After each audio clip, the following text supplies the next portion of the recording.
Magandang gabi po sa inyo. Ako po si Alfonso Galvez, 45 anyos na ngayon. Isa po akong ordinaryong empleyado sa kasalukuyang nakatira dito sa Maynila. Pero ang kwento pong ito ay hindi tungkol sa akin. Isa po itong kwento ng aking kabataan. Nangyari noong taong 1980 sa isang liblib na baryo sa Mindoro. At tungkol ito sa aking lolo Teban na matagal nang pinaghihinalaan noon bilang isang gabunan. Bata pa lang po ako noon, 12 anyos lang. Sa totoo lang, kahit ako ay takot din sa kanya noong una. Tahimik kasi si lolo, madalas nag-iisa at kapag gabi, wala na siya sa bahay. Pero mahal ko si lolo. Dahil siya lang ang taong hindi ako sinisigawan kahit magkamali ako. Lagi niya akong tinatawag sa palayaw kong Ponso. Ponso, huwag kang lalapit sa ilog paglampas ng hating gabi. Hindi mo alam kung ano nandoon. Sabi niya minsan habang nag-aayos siya ng mga tuyong dahon sa loob ng garapon. Bakit po lolo? Hindi para sa bata ang lugar na yon. May mga mata sa tubig. May mga hindi mo dapat makita. Ang hindi ko alam, hindi lang pala basta kwento ang mga babala ni lolo. Lahat pala ng iyon ay totoo. Noong gabing iyon, Biyernes, nagkayayaan kaming maglaro ng tago-taguan ni Naselo at ang mga pinsang ko. Sa may sapa kami nagtago. Gabi na noon, mga alas 9, pero hindi kami pinansin ni inay dahil akala niya andun lang kami sa likod ng bahay. Nagkahiwa-hiwalay kami ng taguan. Ako nagtago sa likod ng malaking puno. Bigla kong nakita si Selo, hindi kalayuan sa kinaroroonan ko. Pero parang may kakaiba sa kanya. Hindi siya gumagalaw. Parang tuod. Nakatingin lang siya sa kawalan. Selo? Bulong ko, pero hindi siya lumingon. Nilapitan ko siya. Nang malapit na ako, bigla siyang tumingin sa akin. Pero hindi na siya si Selo. Ang puti ng mata niya, halos wala ng itim. Ang bibig niya nakanganga na parang malalim na hukay. At ang amoy bangkay talaga. Nang hahawakan niya sana ako, may sumigaw. Ponso, lumuhod ka! Si Lolo Teban. Dala niya ang baston na may ukit ng araw at buwan sa magkabilang dulo. Nasa kabilang gilid siya ng sapa pero bigla siyang nasa tabi ko na. Hindi ko alam kung papaano. Tinapat niya ang baston kay Selo. Nang maituro yun sa kanya, sumigaw si Selo. Hindi boses bata, kundi parang boses ng matanda na babae at lalaki na pinagsama. Biglang nagliyab ang paligid niya at tumalsik siya sa ilog. Nilapitan ako ni Lolo. Pinatong ang kamay niya sa balikat ko. Ponso, hindi na siya si Selo. Kailangan nating hanapin ang totoong Selo bago sila makabalik. Kinabukasan, sinabi ni inay na wag na raw akong lumabas. Pero si Lolo, sinama ako papunta kina Mang Ompong. Ayos na ba ang itim na langis? Tanong ni Lolo sa kanya. Oo Teban, kinuha ko na mismo sa punso ni Camela. Pero sabi niya, di raw magtatagal, darating na ang mga amanduwa. Napatingin si Lolo sa akin. Ponso, ngayon mo lang maririnig to pero kailangan mo na rin malaman. Doon po nagsimula ang lahat. Sabi ni Lolo, matagal nang may gumagalaw sa mga kagubatan tuwing ika-13 ng buwan. Mga nilalang na hindi basta-basta. Mga sumisipsip ng kaluluwa, hindi lang dugo. Ang pinuno nila ay si Amandagwa, ang tinuturing na pinakamatandang nilalang ng dilim sa Mindoro. Nais nitong pasukin si Lolo at gawing masamang gabunan. Isang tunay na aswang na kumakain ng tao o sino mang mga bata. Pero tumanggi si Lolo. Pinili niyang gamitin ang kanyang kapangyarihan para lumaban, hindi para sumama. Mula pa noong bata pa ako, isa na akong gabunan. Pero hindi ako pumapatay. Hindi ako nagnanakaw ng sanggol. Ang tungkulin ko, pigilin ang mga tunay na halimaw. Paliwanag ni Lolo. Nang sumapit ang gabi ng ika-13, bigla na lang nag-brown out sa buong baryo. Malakas ang ulan, walang kuryente, puro kandila lang ang ilaw. Doon ko nakita ang isang anino ni Inay, nanginginig habang yakap-yakap ako. "Nasaan si tatang mo?" tanong niya. Hindi ko na rin po alam ang gagawin ko. Lumabas siya bago pa man bumuhos ang ulan. Lumipas ang ilang minuto, bumalik si Mang Umpong, duguan ang braso, may galos sa pisngi. "Minda, nasa labas si Teban. Nagsimula na." Pagdating namin sa labas, basang-basa ang paligid. Ang putik, halos lampas na sa bukong-bukong, at ang hangin parang may dalang ungol ng mga hindi matahimik na kaluluwa. Nandoon si Lolo Teban, nakatayo sa gitna ng 5 bilog na bato. Sa bawat bato, may mga nakapatong na mga dahon ng alagawa at mga tuyong bulaklak na galing paraw kay Camila. Nakita ko kung papaano pinisil ni Lolo ang palad niya. Umagos ang dugo sa gitna ng mga dahon at nilagyan niya ang baston niya ng sariling dugo. Tumirik na ang mga mata niya, pero hindi sa galit o sakit, kundi sa isang bagay na mas malalim, parang pag-aalay. May nilalabanan na siyang hindi namin nakikita. Biglang humugong ang paligid. Hindi ito hangin, parang sabay-sabay na paghinga ng napakaraming nilalang mula sa kakahuyan. Si Mang Umpong, hawak-hawak ang itim na langis, tumabi kay Lolo. "Teban, nararamdaman ko na papalapit na sila." Tumango si Lolo, saka tumingin sa direksyon ng mga kawayan. "Huwag kayong lalapit kahit anong mangyari." Lo, wag niyo akong iwan!" Tawag ko at nanginginig ang boses ko. Ngunit hindi na siya lumilingon. Maya-maya may lumabas mula sa kakahuyan. Hindi isa, hindi dalawa, kundi mahigit 10. Mapuputla at mahahaba ang leeg at ang mga mata pulang-pula, parang sinindihang baga. Ang ilan sa kanila ay nakakapit pa ang mga pusod. Mga mukhang bata pero baluktot ang katawan. Mga halimaw na hindi na marunong magmahal. Ang mga iyon ang tinatawag ni Lolo na mga alipin ng Amandagwa. Umikot sila kay Lolo. Ang basto niya itinutok sa lupa, saka siya lumuhod. Umusal siya ng salitang hindi ko alam. Hindi Tagalog, hindi rin Latin. Parang wika ng mga puno ng hangin. Maya-maya, bumigat ang paligid. Ang kandila na hawak ni Mang Umpong bigla na lang namatay. Tumigil ang ulan, pero mas lalo kaming kinilabutan. Saka siya dumating, si Amandagwa. Hindi ko masabi kung lalaki o babae, pero ang katawan niya punong-puno ng galis, tila balat ng ahas. Ang mukha niya ay walang ilong. Ang bibig niya nakangiti pero may tuloy-tuloy na dumadaloy na itim na likido mula sa gilid ng kanyang mga labi. "Gabunan, sumuko ka na," sabi ni Amandagwa. Hindi siya sumigaw, pero narinig sa buong paligid. Tumayo si Lolo. "Hindi ko pinili maging gabunan para sumunod sa inyo." Lumapit ang isa sa mga alipin ni Amandagwa. Tumalsik agad ito palayo nang maituro ng baston.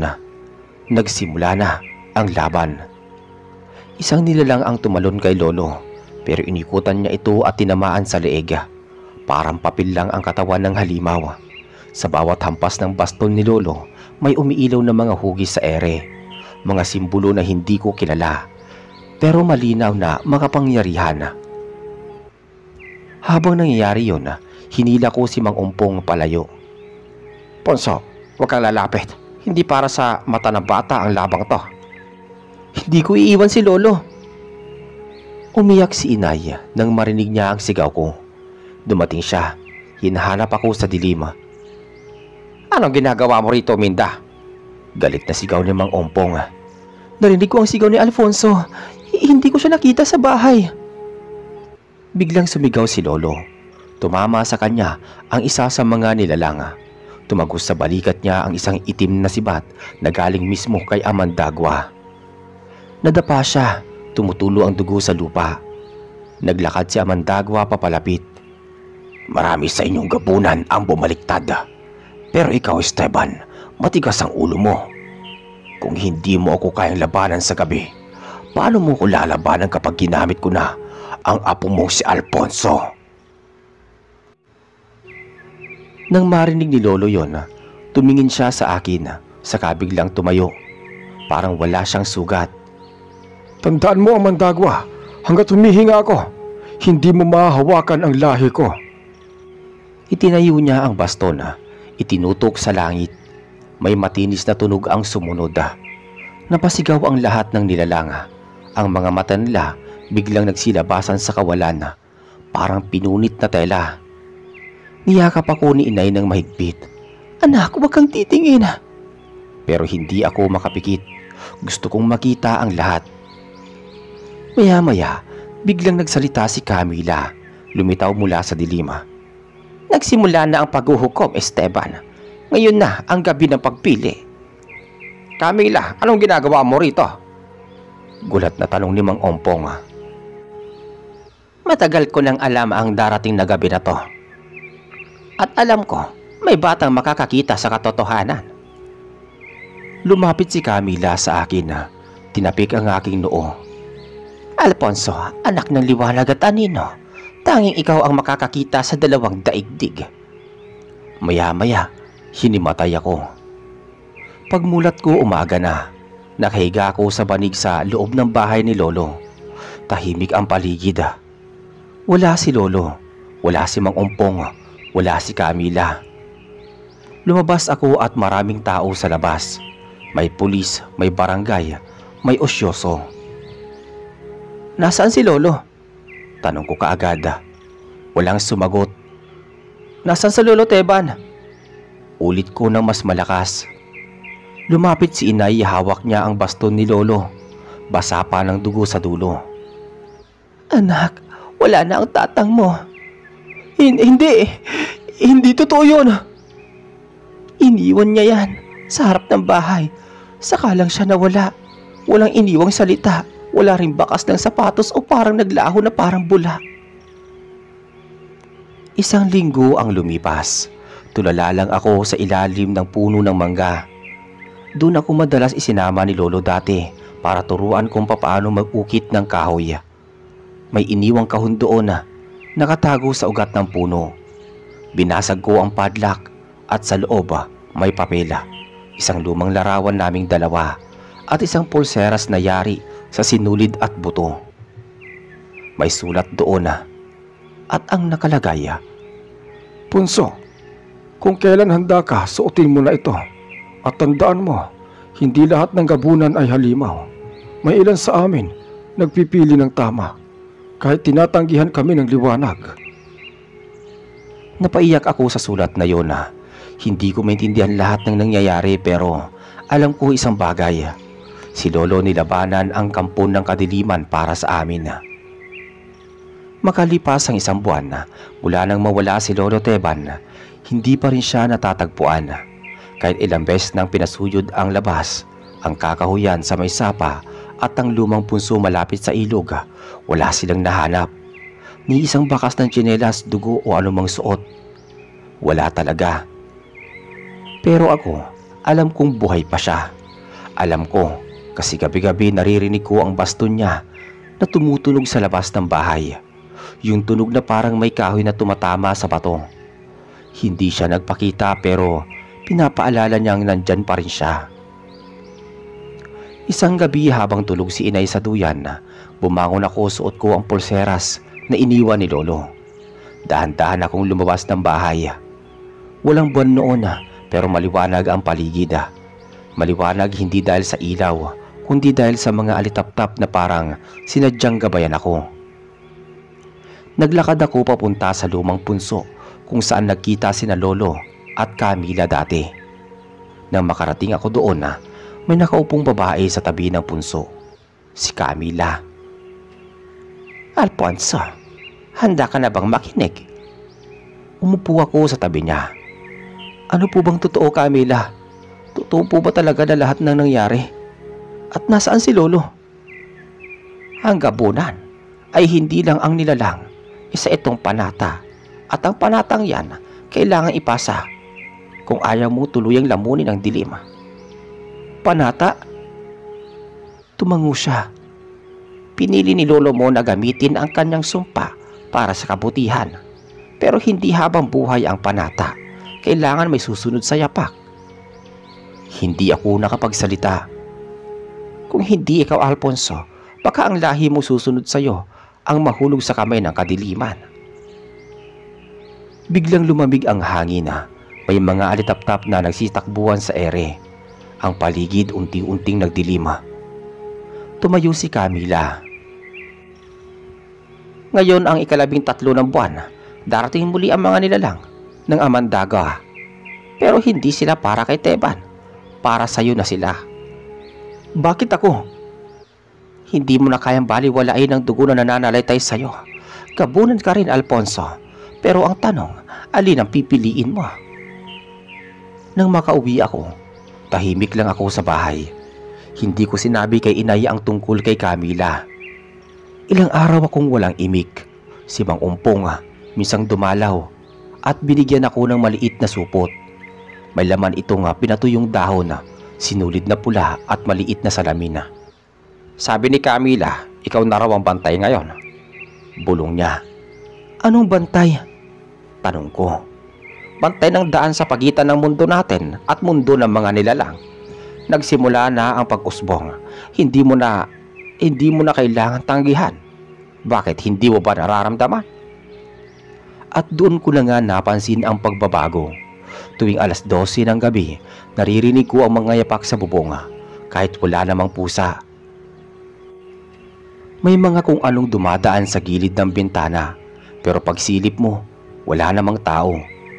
Ang tubig sa balon may kulay na nakakaiba at ang mga hayop sa bakuran tila takot na lumapit sa akin. Hindi ko na rin makausap si Selo patapos siyang bumalik mula sa pagkawala niya noong gabing yun. Parang iba na siya, tahimik, lagi nakatitig sa kawalan. Minsan nahuli ko siyang nakangiti habang may sinasaksak siyang manika ng pinsan naming babae. Sinumbong ko kay nanay pero sabi lang niya baka raw may trauma si Selo at wag ko na raw pakialaman. Pero alam ko, hindi trauma yun. Isang gabi, habang natutulog si inay, may narinig akong kaluskos sa bubong. Bumangon ako. Kinuha ko ang supot na ibinigay ni Mang Umpong. Inilagay ko sa bulsa ang salamin at pulang sinulid. Lumabas ako. Hawak ang kandila. Sa may likod ng bahay, may nakita akong lalaki. Baluktot ang katawan pero mahaba ang buhok. Nakasuot siya ng puting sando na may mantsa ng putik at dugo. Hindi ko siya kilala. Boy, gusto mo bang sumama sa akin? Marami tayong makakain doon. Hindi ako sumagot. Masarap yung karni ng batang di pa bininyagan. Gusto mo ba yun? Itinapat ko sa kanya ang salamin. Bigla siyang napatras. Umusok ang balat niya. Tumalsik siya pabalik sa may damuhan. Maya-maya biglang lumabas si inay. Dala ang walis tingting. Alfonso, anong ginagawa mo dyan?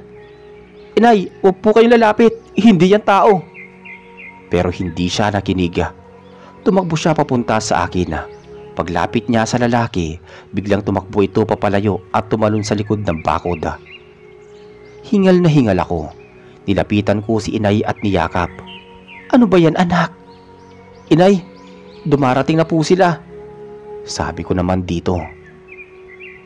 Kinabukasan kinausap ko si Mang Umpong. Sabi niya, panahon na raw para dalhin ko sa santuwaryo ang lugar kung saan unang nagsasanay si Lolo bilang gabunan. Sumama ako sa kanya. Nakarating kami sa isang lumang kuweba sa paanan ng bundok. May lumang ukit sa gilid ng bato. Mukha ng tao, may mata pero walang bibig. Alfonso, dito ka magpapalakas. Dito mo rin malalaman kung kaya mo talagang panindigan ang iniwan ni Teban. Sa loob ng kuweba, may lumang upuan na yari sa ugat ng puno ng balite. Pinaupo ako ni Mang Umpong. Sa harap ko may 3 bagay. Baston, kutsilyong gawa sa bato at itim na palanggana na may tubig. Alin sa tatlong yan ang pipiliin mo? Tanong niya. Bakit naman po? Yan ang unang hakbang. Kung pipiliin mo ang baston, pipiliin mong lumaban. Kung kutsilyo, pipiliin mong kalimutan at lumaban sa sarili mong paraan. Kung tubig, pipiliin mong takasan ang lahat. Tumingin ako sa bawat isa. Nanginginig ang kamay ko. Pero hindi sa huli. Kinuha ko ang baston. Pagkahawak ko sa baston, biglang lumakas ang hangin sa loob ng kuweba.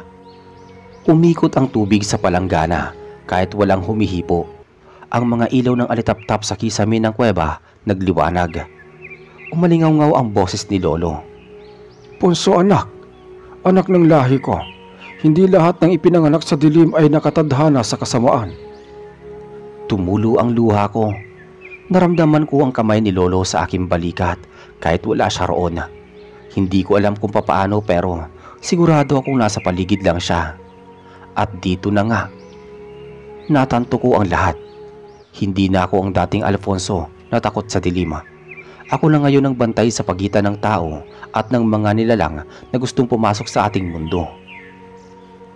Matapos kong piliin ang baston, parang may bigat na pumatong sa aking dibdiba.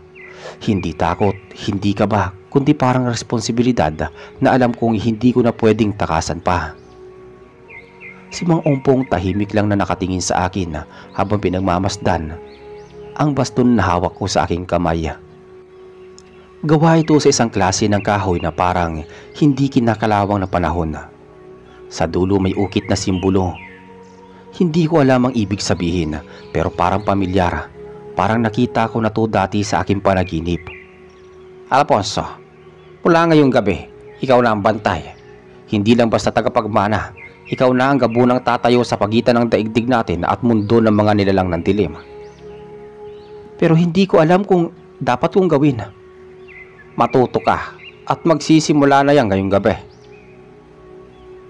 Bumalik kami sa bahay bago magtakip silim. Si Inay Minda, nag-abang sa may pintuan, halatang galing sa iyak. Nilapitan niya ako kaagad, hinawakan ang mukha ko. Anak, ano ginagawa mo kasama si Ompong? Huwag mo sanang sundan ang yapak ng tatang mo. Hindi ko siya sinagot. Tumingin lang ako sa kanya habang marahang hinaplos ang kamay niyang nakahawak sa aking pisngi. Huwag kang mag-alala, Inay. Hindi ako aalis. Hindi ko kayo iiwan. Pero kahit sinabi ko yon, alam kong may bahaging iiwan ko talaga. Hindi ang bahay kundi ang pagiging bata. Dahil ngayong gabi, hindi na ako pwedeng matulog nang hindi nakabantay. 11:00 ng gabi. Nagising ako sa kaluskos sa bubungan. Hindi ito pusa, hindi rin ito hangin. Bumangon ako, isinuksok ko sa bewang ang pulang sinulid at ang maliit na salamin mula sa supot ni Mang Ompong. Hawak ko ang baston, lumabas ako ng bahay ng dahan-dahan. Sa labas, malamig ang hangin, masyadong tahimik para sa ganoong oras. Walang kuliglig, walang aso, walang kahit anong tunog maliban sa pintig ng puso ko. Sa ilalim ng punong mangga sa likod ng bahay, may nakatayong lalaki. Matangkad, payat, nakasuot ng pang-itaas na punit-punit. Nakatalikod siya. Alfonso. Nanigas ang katawan ko nang marinig ko ang pangalan ko. Hindi ko alam kung paano niya nalaman. Gusto mo bang makita ang lolo mo ulit? Lumunok ako. Hindi ako sumagot. Sumama ka sa akin. Nasa kabilang panig siya ng gubat. Inaantay ka niya. Tinutok ko ang baston sa kanya. Kung kilala mo si Lolo Teban, ano ang palayaw niya sa akin? Tahimik siya. Hindi sumagot. Kung hindi mo alam, wala kang karapatang gamitin ang pangalan niya. Biglang lumingon ang nilalang. Ang mata niya ay itim. Purong puti ang balat niya. Parang balat ng patay, kulubot at kulay abo. Mas malakas ka na ngayon at mas matapang kaysa sa inaasahan namin. Pero hindi pa sapat yan para mailigtas mo ang iyong sarili. Tumalon siya patras, biglang nawala sa dilim. Huminga kaagad ako ng malalim. Tinignan ko ang baston sa aking kamay. Nanginig ako pero hindi ako umatras. Alam ko nga, babalik siya. Kinabukasan pinatawag ako ni Camila. Pumunta ako sa kanya ng mag-isa. Sa kubo niya may mga halamang nakasabit sa bintana. Amorseko, lagundi, dahon ng banaba, amoy insenso sa loob. Umupo ka. Umupo ako sa banig sa harap niya. Inimpisan mo na ang landas, pero may kailangan ka pang malaman tungkol sa lolo mo. Anong tungkol po sa kanya? Hindi lahat ng gabunan ay pinapanganak.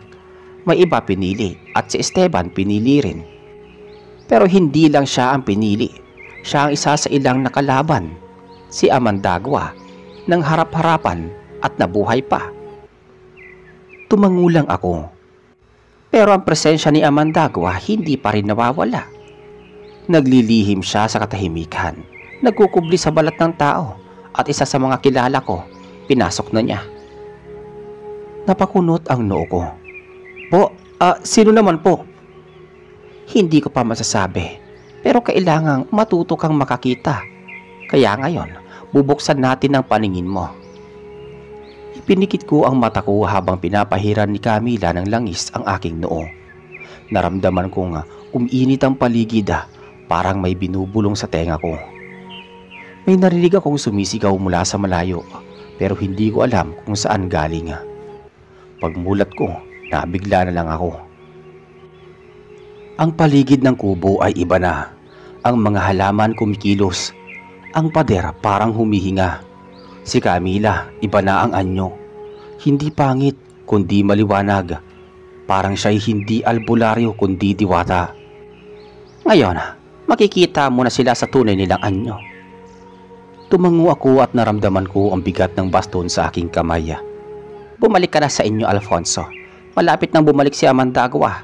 At sa pagkakataong ito, hindi na si lolo mo ang gusto niya, kundi ikaw na. Habang pauwi ako, bigla kong naamoy ang sunog. Hindi mula sa bahay namin, kundi mula sa kabilang kalsada. Tumakbo ako. May mga tao sa paligid ng kubo. Napapasigaw, nakaamba ang tubig at may umiiyak pa. Naku po si Selo, nasa loob pa. Narinig ko yun mula sa isa sa mga kapitbahay. Selo! Sigaw ko. Walang sumagot. Pumasok ako kahit hinaharang ako ni Aling Petra. Wag! Nasusunog na! Alfonso! Pero hindi ako tumigil. Pumasok pa rin ako. Sa loob nakita ko si Selo. Nakatayo lang siya sa gitna ng nagliliyab na sala. Hindi siya nasusunog pero ang mata niya puting-puti. Selo! Ngumiti siya. Huli ka na, sabi niya. Tumalon siya papunta sa akin. Itinaas ko ang baston.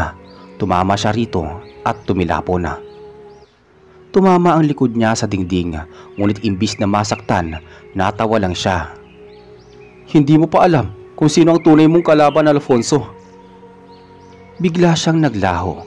Sa kanyang iniwang lugar, may marka sa may sahig. Parang letra na may buntot na mahaba. Lumabas ako at hingal na hingal. Lumapit si inay, tiyakap niya ako. Nasaan si Selo, anak? Wala na siya, nay. Hindi na siya si Selo. Nagsimula ng manahimik ang baryo matapos ang sunog. Pero hindi ako matahimik. Sa panaginip ko, paulit-ulit ang boses ni Lolo. At ngayong nagising na ako, wala na akong balak na pumikit. Ilang linggo na ang lumipas matapos ang sunog sa bahay nila Selo. Pero ang katahimikan sa baryo namin ay hindi na bumalik. Araw-araw may kakaibang nararamdaman ang mga tao. May mga alagang hayop na bigla na lang nawawala. May mga sanggol na nilalagnat na parang kinakalabit ng di nakikitang kamay. May mga matatanda na hindi na nagigising. Lumalalim ang gabi. Lumalakas ang takot. Ako naman, hindi na rin makatulog ng maayos. Tuwing pipikit ako, bumalik ang imahe ni Selo. Ang anyo niyang wala na sa sarili, na parang sinapian ng kadiliman. At yung markang iniwan niya sa may sahig bago siya naglaho. Ang letra na parang letter A na may buntot. Paulit-ulit kong nakikita kahit nakadilat ako. Amandagwa? Bulong ko minsan habang nakatingin sa langit na walang bituin na. Hindi siya nagkukubli, paparating na siya. Kinausap ko si Mang Ompong kinabukasan. Handa na ako. Sabi ko, hawak ang baston ni Lolo Teban. Handa saan? Sa huling laban. Hindi ako pwedeng matulog habang pinapanood lang ang mga tao rito na unti-unting nawawala. Alfonso anak, kung lalaban ka, dapat buo ang loob mo. Hindi mo na kayang umatras pagkatapos neto. Hindi na ako maatras mula noong kinuha nila si Lolo. Kung ganon, mamayang gabi, sa lugar kung nasaan ang unang nagharap sina Lolo mo, sa likod ng punso ni Camila, doon ka nila sasalubungin. Bumaba ang dilima. Magsasara na sana ang tindahan sa palengke pero tila may bumubulong sa hangin. Kahit ang mga ibon hindi na umuuwi sa pugad. Ramdam ng lahat na may darating. Pagkarating ko sa may punso, naroon si Camila, nakasuot ng itim balabal, hawak ang tuyong sanga ng kawayan. Ang gabing ito ay gabing walang bituin, gabi ng pagtimbang ng kapangyarihan. Sabi niya. Tumingin ako sa paligid. Napansin kong may 4 na matandang lalaki sa may kadiliman, mga tagabantay ng santuaryo. Tahimik lang sila pero ramdam ko ang lakas na bumabalot sa kanila. Tumayo ako sa gitna ng bilog. Humawak ako sa may baston na pinikit ko ang aking mga mata. Lolo, kung naririnig mo na ako, bigyan mo ko ng lakas. Nang dumilat ako, narinig ko ang yapak mula sa kadiliman. Mabagal at mabigat. Si Selo. Pero hindi na siya si Selo. Ang katawan niya ay may namumutok na ugat na kulay itim. Ang balat niya parang sapin ng ahas. Ang mata niya hindi na kulay puti, kundi pula na parang apoy. At mula sa likod niya, lumabas si Amandagwa. Malaki, mabaho. Ang katawan ay parang kinulapol ng laman ng bangkay. Sa bawat hakbang niya, namamatay ang damo sa paligid. Alfonso, apo ng gabunan. Ngayon ikaw naman ang susubok. Sa huli lahat kayo sa amin pa rin babagsak. Itinaas ko ang bastona. Tumibok ito sa aking kamay, parang may sariling pulso. Nanginginig ang ukit sa dulo. May narinig akong sigaw. Hindi ko alam kung saan galing o sa ibang panig ng mundo ba. Hindi mo kami pag-aari, sigaw ko. Tumakbo si Selo sa aking direksyon. Bitbit niya ang matalas na kuko na parang bakal. Tinamaan ko siya ng baston sa may tiyan. Umusok ang balat niya. Sumigaw siya pero bumangon ulit. Dumapo siya sa taas ng punso. Mabilis, parang wala ng buto ang katawan. Bigla namang nagsalita si Camila. Alfonso, gamitin mo ang pulseras. Sa dugo ng iyong lahi, bubukas ang kapangyarihan. Tinanggal ko ang pulseras sa kaliwang kamay ko. Itinali ko ito sa bastona. Napansin ko nga nagbago ang kulay ng kahoy. Mula sa kayumanggi, naging kulay abo. Tumalon si Selo papunta sa akin. Pero bago siya makalapit, itinuro ko ang baston sa lupa. Sumabog ang liwanag. Napasigaw si Selo. Ang katawan niya ay unti-unting natutunaw, naging abo, nawalan ng anyo. Si Amandagwa hindi natinag. Mas pinili mo ang liwanag, pero hindi ka patapos, Alfonso. Lumapit siya sa akin. Tinuro ko ang baston sa kanya. Tumama ako ng 1, 2 hanggang 3 beses, pero parang wala siyang nararamdaman. Hindi mo ko matatalo sa lakas lang ng bata. Tumigil ako, huminga ng malalim. Inalala ko ang sinabi ni Lolo. Hindi sa lakas ko nakamit ang tagumpay, kundi sa pagpili ko ng tamang panig. Sabi niya noon. Isinara ko ang mga mata ko. Kung totoo kang ang nilalang ng kadiliman, ipapakita ko sa iyo ang liwanag ng lahi ko. Itinuro ko ang baston sa langit. Gabo ng tagapagtanggol, ako si Alfonso, apo ni Esteban, at pinili kong ipagpatuloy ang kanyang panata. Tumunog ang bastona. Tumirik ang liwanag sa paligid. Ang mga puno tila napuno ng apoy. Ang lupa ay umuga. Napasigaw si Amandagwa. Sa huling pagkakataon, nakita ko siyang napaluhod. Kumapit siya sa lupa. Mali ang pinili mo, Alfonso. Hindi. Sa huli, dilim pa rin ang mananalo. Itinuro ko sa kanya ang baston. Hindi, kung may mga tulad naming hindi sumusuko. Isang huling sigaw, isang liwanag, at pagkatapos, katahimikan. Nagising ako sa sariling kama. Si inay nakaupo sa gilid, pinupunasan ang aking pawis. Anak, salamat at bumalik ka na. Ligtas na po ba ang lahat? Tanong ko. Tumango siya habang naiiyak. Salamat sa iyo anak at sa lolo mo. Pagkatapos noon bumalik sa normal lang takbo ng buhay sa baryo. Walang nawala, wala nang kaluskos tuwing gabi. At higit sa lahat, wala nang ang pangalang Amandagwa sa paligid. Nilibing namin sa ilalim ng punong mangga ang baston ni lolo, kasama ang pulseras.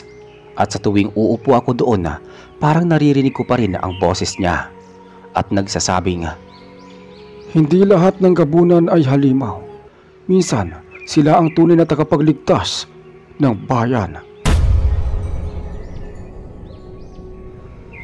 Ang ating pagkatao ay hindi nasusukat sa dugo o lahi. Ang tunay na halaga ng isang tao ay nasusukat sa mga disenyong ginawa niya. Lalo na kapag kailangan niyang pumili sa pagitan ng sarili at ng kabutihan para sa mas nakakarami. Minsan ang taong kinatatakutan ng marami ay siya palang tagapagligtas. Huwag agad husgahan ang isang tao base sa anyo o pinanggalingan. Mas mahalaga kung paano siya lumaban para sa tama. Ako po si Alfonso Galvez at taos-puso akong nagpapasalamat sa inyo sa pagbibigay ng boses sa kwento ng aking pamilya. Isa rin po itong paraan ng paalala sa kabayanihan ng isang lalaking buong buhay kong hinangaan. Si Lolo Teban, ang gabunang hindi kailanman yumuko sa kadiliman. Maraming salamat din po sa lahat ng mga tagapakinig. Sana'y naiparating ko ang aral at halaga ng paninindigan kahit sa gitna ng takot, kahit sa mundong puno ng hiwaga. Mabuhay po tayong lahat. Taong 1985, panahon ng tag-ulan, basa ang mga daan at malamig ang hangin sa mga kabundukan ng Sibalom. Sa bandang paanan ng gubat kung saan kami nakatira noon. Madalas kami maglaro ng mga kaibigan ko, pero ako, may isa akong lihim na pinupuntahan. Ang maliit na sapa sa gitna ng masukal na bahagi ng kagubatan. Doon ko siya unang nakita. Si Elira. Nandiyan ka na naman? Sabi ng boses mula sa mga punong malalaki. Tumigil ako at tumingin sa paligid. Elira? Tanong ko. Biglang lumabas mula sa likod ng puno ang isang dalagang may mahabang buhok. Mapuputi ang mata at balat na tila may kinang sa liwanag ng araw. Pero ang ngiti niya malamig. Ano bang ginagawa mo ulit dito, Yani? Tanong ni Elira habang lumalapit. Namimiss lang kita. Totoo bang diwata ka? Sabi ko. Hindi lang basta diwata. May dugong itim ako na hindi ko hiniling. Si Elira ay anak ng diwata ng kalikasan. Si Dayang Liris at ng isang dating aswang na si Amaro. Ayon sa kwento ni Aling Ursina, matandang albularyo sa baryo namin, ang pagsasama ng engkanto at aswang ay isang bawal na unyon. Kapag may isinilang na bunga nito, sinasabing siya raw ang magpapabagsak sa balanse ng kalikasan. Pero para sa akin, si Elira ay hindi halimaw. Siya ang tanging nilalang na tumutulong sa akin nang minsang masugatan ako sa kagubatan. Pinagaling niya ang sugat ko gamit ang kanyang kamay lamang. Yani, sa mga darating na araw, may darating na panganib. Baka hindi na kita maprotektahan. Sabi ni Elira. Anong ibig mo sabihin? Tanong ko. Lumalapit na ang mga aswang mula sa hilaga. Si Kaganap, ang pinuno nila. Gusto kong kunin. Gamitin ako para buhayin ng isang mas matinding kadiliman.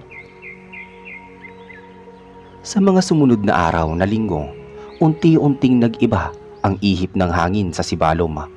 May mga hayop na nawawala. May mga tao ring nagkakasakit na tila walang dahilan. Si Aling Orsina lang ang may lakas ng loob na magsalita. Nararamdaman ko na ang anak ng liwanag at dilim ay narito na. Ang propesiya ay papalapit na sa katuparan.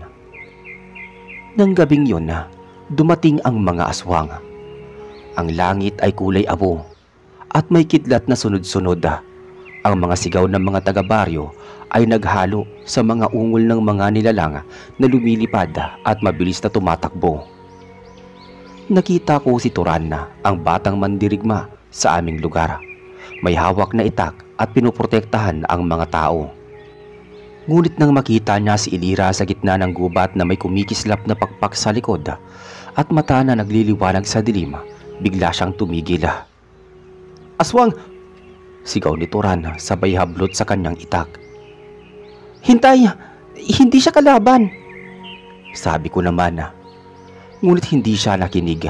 Tumakbo siya papunta kay Ilira at sa isang iglap biglang lumitaw si Itom, isang batang aswang na kasama ni Ilira.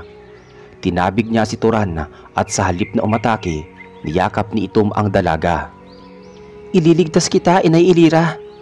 Sigaw ni Itom. Anong inay? Gulat na tanong ni Turan habang nakatingin kay Ilira. Oo, siya ang batang niligtas ko sa kagubatan. Anak siya ng isang aswang na pinaslang ng mga tulad ninyo. Hindi lahat ng may itim na dugo ay masama, Turan. Sabi ni Ilira. Dumating si Kaganap kasunod ng mga anino. Mataas, payat, may mahabang kuko at pulang mata. Ilira, sumama ka sa akin. Magkaisa tayo at babalik ta rin natin ang mundo ng mga tao. Hindi ako kabilang sa inyo. Hindi ako ang anak ng kadiliman. May sarili akong daan. Kung gano'n na, mamatay ka sa liwanag na pinili mo. Mabilis ang mga sumunod na pangyayari. Nagsimula ang laban. Sa gitna ng gulo, lumaban si Ilira gamit ang liwanag mula sa kanyang palad at kasabay nito'y may aninong lumalaban mula sa kanyang likod. Tila aswang na kontrolado niya. Hindi ako pipili ng panig. Ako ang magiging tulay. Sabi ni Ilira habang itinutulak palayo si Kaganap gamit ang kapangyarihang sabay na sumiklab sa kaliwat kanang kamay niya. Liwanag ng engkanto at dilim ng aswang. Nang matalo si Kaganap, naglaho ito na parang alikabok. Tahimik ang paligid noon.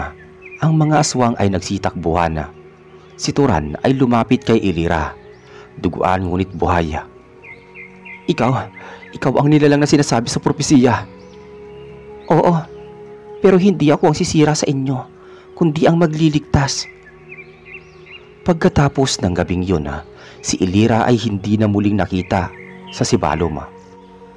Ngunit sa loob ng gubat, sinasabi ng mga matatanda na may dalagang may mahabang buhok na lumalakad sa dapit hapon kasama ang isang batang lalaking aswang na tila anak niya. Sa tuwing may nawawala sa kagubatan, kadalasan ligtas itong bumabalik na may mga sugat na tila hinaplos ng liwanag. Nang lumipas ang gabing yun, tahimik muli ang Sibalom, ngunit ang katahimikan ay hindi tanda ng kapayapaan, kundi ng tensyong naghihintay ng panibagong pagsabog. Mula sa araw na yun, maraming nagtanong saan napunta si Ilira. Totoo bang lumisan na siya o pinipiling manatiling tago? Ako si Yani, alam ko ang totoo. Hindi siya umalis. Nananatili siyang nagmamasid mula sa kadiliman ng gubat. Ilang linggo matapos ang laban kay Kaganap, nagkasakit ang mga pananim sa baryo. Hindi na tumubo ang palay, namatay ang mga puno at tila may mabahong amoy na bumalot tuwing dapit hapon. Sabi ng iba, baka raw sumpa ito. Pero para kay Aling Orsina, may mas malalim pang dahilan. Si Turan, na ngayon ay tinuturing ng tagapagtanggol ng baryo, ay araw-araw nag-iikot. Matamlay siya, tila may mabigat na iniisip. Hindi na siya katulad ng dati. Mula nang mawala si Elira, parang may nawalan ng kulay sa paligid niya. Isang gabi, habang ako'y naglalakad pauwi galing sa ilog, may narinig akong kaluskus mula sa kakahuyan. Mahina, paulit-ulit, para bang may bata. Hinanap ko kung saan nanggagaling ang tunog. Doon ko nakita si Itom. "Itom, ikaw ba yan?" tanong ko. Nakausap ko siya sa ilalim ng puno. Nakayuko at nanginginig. "Yani, tulungan mo si Inay Elira." Napaluhod ako sa harap niya. "Anong nangyari sa kanya?" "May mga sumalakay, hindi gaya ni Kaganap. Mas malakas, mas matanda." Biglang lumamig ang paligid. May kakaibang ihip ng hangin na dumaan sa batok ko.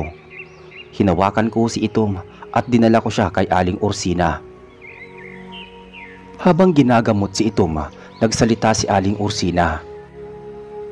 "Ang mga ninuno ng kadiliman, sila ang gumising. Ang pagkatalo ni Kaganap ang nagpaalab sa kanila. Gusto nilang kamkamin si Elira kasi siya lang ang may dugong kayang magsanib sa puti at itim." Lumipas ang mga araw na puno ng kaba. Tuwing hating gabi, may naririnig ang mga tao na pagaspas ng pakpak. Tila mga daan-daang ibon, pero wala ni isa ang nakakita. Ilang manok ang nawawala at ang mga alagang hayop ay bigla na lang natatagpo ang patay. Nakanganga, tuyot ang laman, parang silipsip ng kung anong nilalang. Isang gabi, bumalik si Elira. Nakita siya ni Turan sa may gilid ng ilog habang nagbabantay. "Elira!" tawag niya. Lumingon ang dalaga. Payat na siya, namumutla ngunit ang mga mata niya'y buo pa rin. "Hindi pa tapos ang laban, Turan. Nais nilang gamitin ang katawan ko para buksan ang lagusan sa ilalim ng kabundukan. Kailangan natin pigilan." Anong kailangan mo?" tanong ni Turan. "Paniniwala at tapang, hindi ng espada kundi ng puso," sabi ni Elira. Mula noon, araw-araw na silang nagkikita ni Turan. Hindi para magtago kundi para maghanda. Tinuturuan ni Elira si Turan kung papaano kilalanin ang mga enerhiya ng kalikasan. At si Turan naman ang nagtuturo sa kanya kung papaano gamitin ang lakas ng tao, puso, tiwala at sakripisyo. Samantala ako'y sinabihan ni Aling Ursina na mag-ingat. "May galaw sa ilalim ng lupa. Nararamdaman mo ba?" At nararamdaman ko nga. Isang gabi, biglang lumindol, hindi malakas pero sapat para gumalaw ang mga bato at mapukaw ang mga alingawngaw sa kuweba. Sa kuweba ng Tanagbanwa, sa paanan ng bundok. Sabi ng matatanda, may lumang lagusan doon daan patungo sa pusod ng daigdig ng mga kakaibang nilalanga. Kinabukasan naglakad kami papunta roon. Ako, si Turan, Aling Ursina, si Itom at syempre si Elira. Kapag nabuksan ang lagusan na to, magkakaroon ng pagkakataon ng mga pinuno ng dilim na pumasok sa mundo ng mga tao. At kung mangyari yun, wala nang makakapigil sa kanila. "Kaya natin to," sagot ni Turan. "Sigurado ka? Hindi ko alam kung kaya kong kontrolin ang sarili ko kapag nagsimulang gumising ang dugo sa aking loob." Lumapit si Turan, hinawakan ang kamay niya. "Ang nakikita ko sa'yo nung gabing nilabanan mo si Kaganap, hindi halimaw, isang tao, isang kaibigan," sabi ni Turan kay Elira. Tahimik ang lahat. Pagpasok namin sa loob ng kuweba, malamig, madilim, ang mga pader ay kakaiba. Biglang may narinig kaming tinig, tila mula sa ilalim ng bato. Napalingon kaming lahat. Si Itom yumakap kaagad sa binti ni Elira. "Inay, tinatawag ka nila. Huwag kang sumama sa kanila, ha." Lumabas mula sa likod ng bato ang isang nilalang. Mahaba ang buhok, manipis ang balat at may pakpak na parang tuyong dahon. Ito si Laguno, isa sa matandang tagapagbantay ng mga nilalang ng dilim. "Anak ka ng ating dugo. Ang laman mo ay pinto. Kapag isinuko mo ang sarili mo, mabubuksan ang daan. Hindi ko sila isusuko. Hindi ako nilikha para sirain ang mundong to. Pero hindi mo rin maiwasan ang dugo mo, sabi ni Laguno. Biglang sumigaw si Ilira. Napayuko siya. Naglalaban sa loob ng katawan niya ang dalawang kapangyarihan. Tumayo si Itom sa harapan niya. Itinaas ang kamay. Maawa ka kay inay. Hindi siya katulad ninyo. Ngunit si Laguno ngumiti lang. Ang batay may puso. Pero ang puso walang halaga kung ang kaluluwa ay gutom. Sumigaw si Ilira. Tumayo at sa isang iglap, pumutok ang liwanag mula sa kanyang katawan. Parang sumabog ang hangin sa loob ng kuweba. Natumba kami. Si Laguno umurong. Napasigaw siya. Nasusunog ang balat. Tama na. Hindi ko kayo kailanman sasamahan, sigaw ni Ilira. Umalingaw-ngaw sa buong kuweba ang tinig ni Ilira. Nagliyab ang mga ukit sa padera. Ang lagusan ay unti-unting nagsara. Gumalaw ang mga bato at pumutok ang mga ugat ng lupa. Babalik kami. Babalik kami. At ikaw, Ilira, magiging susi. Pagkasara ng lagusan, bumagsak si Ilira. Inalalayan siya ni Turan. Namumutla pero buhay naman. Salamat. Dahil naniwala ka. Hindi sumagot si Turan. Yumakap lang. Pag-uwi namin sa baryo, hindi na kami nagsalita pa tungkol sa nangyari. Ang mga tao ay muling namuhay, ngunit ang kagubatan ay tila laging may matang nakatingin. Si Ilira muling naglaho sa likod ng mga punong kahoy. Pero sa tuwing may batang nawawala at biglang bumabalik kinabukasan, na para bang walang nangyari, alam naming naroon pa rin siya, bantay ng kadiliman at liwanag. Matapos magsara ang lagusan sa kuweba ng Tagbanwa, muling bumalik sa normal ang takbo ng buhay. Ang mga tao, kahit hindi nila alam ang buong nangyari, ay tila ramdam ang gaan ng hangin at ang pagbalik ng sigla ng kalikasan. Ang mga pananima ay muling tumubo at ang mga hayop ay hindi na nawawala. Pero alam naming hindi pa iyon ang talagang kapayapaan. Hindi na muli nagpakita si Laguno, pero si Ilira ilang ulit ko pa rin nakita sa loob ng kagubatan. Sa tuwing sinasadya kong dumaan sa sapa, hindi man siya lumalapit, alam kong naroon siya, nakaupo sa isang bato, nakamasid, tahimik. Si Itom ay kasamang palaging nakaalalay sa kanya. Yani, tawag niya sa akin minsang gabi habang ako'y naglalakad pa uwi. Nilingon ko siya at nakita kong lumapit si Ilira. May bitbit na halamang gamot. Pakibigay mo to kay Aling Ursina. May narinig akong ubo mula sa hangin nang gagaling sa kubo niya. Totoo ba? Paano mo nalaman? Ang kalikasan nagsasalita at ako'y anak neto. Kahit kalahati lang. Kinuha ko ang mga halamang gamot at tumango.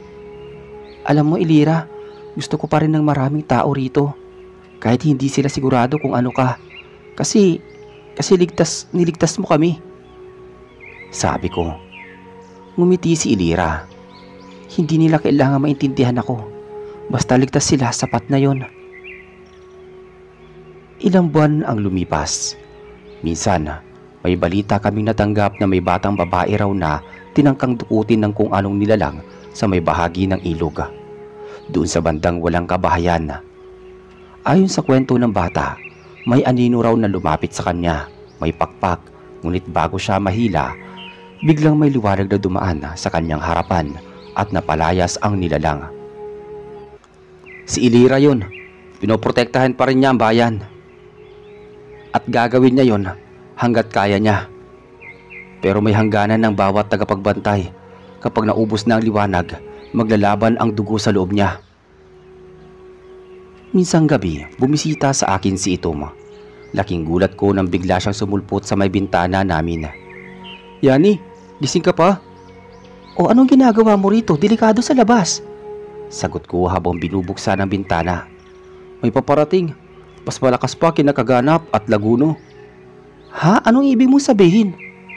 May matanda, si Binukaw. Siya yung lulo ng mga unang aswang. Nasa malayong bundok siya naninirahan, pero ginising siya ng mga nawawalang kapangyarihan. Gusto niyang kunin si Inay Ilira kasi siya raw ang susi para makalabas siya sa kabundukan at maging hari ulit ng dilim. Napatigil ako. Teka, anong gagawin natin? Si Inay, nag-iisa sa gitna ng gubat, pinoprotektahan niya ang taniman ng mga halamang engkanto. Doon kasi nila gustong dumaan para palakasin ang sarili nila. Kinabukasan, nagpasya si Turan na puntahan si Ilira. Ako at si Itom sumama. Pagdating namin sa gitna ng gubat, naroon si Ilira. Nakaluhod siya sa harap ng isang puno nga may puting bulaklak na tila naglalabas ng usok. Ilira, kailangan mo umalis dito. Ayon kay Itom, may paparating daw. Hindi ako aalis. Hindi ko pwedeng iwan ang punong to. Ito ang puno ng Albina, ang huling punong may taglay ng lakas para pigilan ang pagbukas ng lagusan ni Binukaw. Pero paano mo siya pipigilan kung ikaw lang mag-isa? Di ako mag-isa. Narito na kayo, sagot ni Ilira. Biglang dumilim ang paligid. Umalon ang hangin at ang mga sanga ng punong kahoy ay tila lumuluha ng itim na likido. Lumitaw mula sa malayo ang isang nilalang na tila pinagsama-samang usok, laman at buto. Ilira, sanggol ng diwata at kadiliman, sumama ka sa akin. Binukaw, matagal ka nang nananahimik. Huwag mong sirahin ang mundong ito muli, sabi ni Aling Ursina. Ngunit si Binukaw ay lumapit, lumutang. Ako ang tunay na hari. Sa dugo mong may dalang pinto, magigising akong ganap. Kung gusto mong magising, kailangan mo akong talunin. Lumipad si Ilira. Tumama ang liwanag mula sa kanyang palad sa aninong bumabalot kay Binukaw. Ngunit mabilis itong sinipsip ng dilima. Tumalbog si Ilira sa isang puno. Tumakbo si Turan para saluhin siya at si Itom ay humarang sa harap ng nilalang. Huwag mo sasaktan si Inay! Sigaw nito. Hawak ang isang sanga ng puting punong Albina. Ang sanga ay biglang lumiwanag. Tumama ito sa anino ni Binukaw at sumigaw siya sa sakit. Ang liwanag ng Albina! Bulong ni Binukaw. Tumayo si Ilira. Duguan ang labi, ngunit matatag ang tingin. Hindi mo ako pag-aari. Hindi ako nilikha para sa'yo. Binuhos niya ang lahat ng liwanag sa kanyang katawan. Sinabayan ng sigaw ng kalikasan. Umuga ang lupa. Napasigaw si Binukaw habang tila hinihigop ng mismong ugat ng kagubatan ang kanyang buong katauhan. Muling sumara ang kalangitan at huling sandali, narinig naming lahat ang malalim na tinig.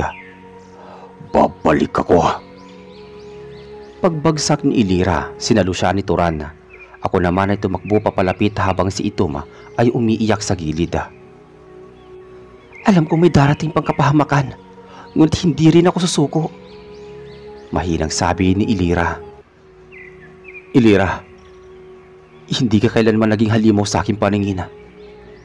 Ngumiti si Ilira kahit mahina. Hindi mo kailangang ipagsigawan. Ang tiwala mo sapat na. Sa sumunod na mga araw, inilagaan namin si Ilira. Si Itom ay hindi na umalis sa tabi niya. Si Turan ay nagbantay sa paligid. Ako naman, isinulat ko ang bawat pangyayari sa isang kwaderno na hanggang ngayon ay tinatago ko. At sa bawat araw na lumilipas, mas lalo kong naiintindihan ang kanyang katauhan.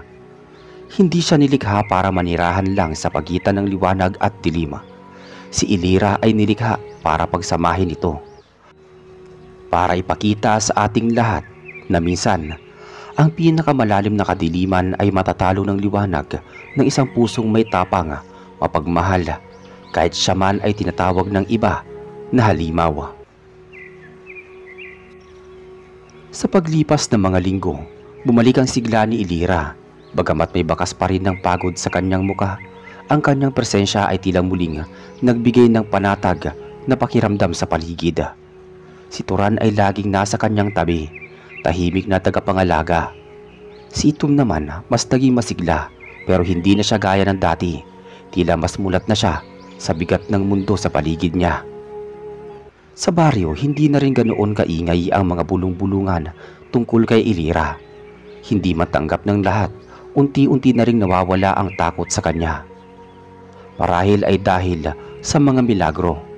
May batang nawala sa gubat na muling natagpuan sa tabi ng sapa, buhay at walang galos.